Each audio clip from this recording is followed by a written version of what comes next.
Đấy, uống nhiều nha. Ăn một lít thôi nhé. Kể còn trẻ rồi.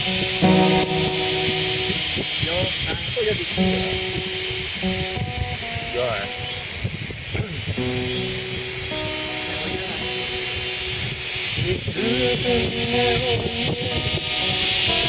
Là tôi mong mất yêu trong anh người em mang